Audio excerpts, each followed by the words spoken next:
Hola a todos y a todas.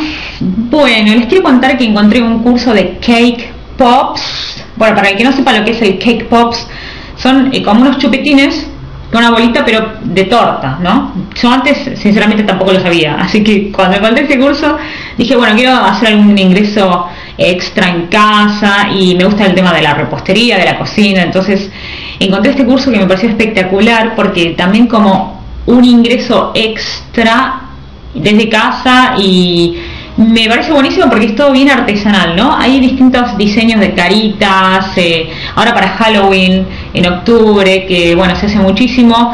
Los estilos y diseños espectaculares. Me encantaron para sorprender también. Para mis sobrinos lo voy a hacer para sus cumpleaños.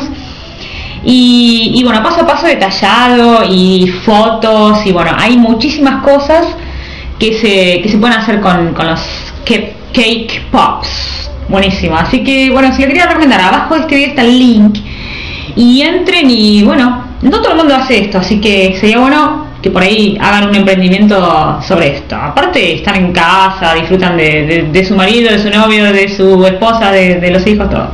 Así que me pareció buenísimo. Les mando un beso grande y anímense a emprender algo nuevo. Beso, chao, chao.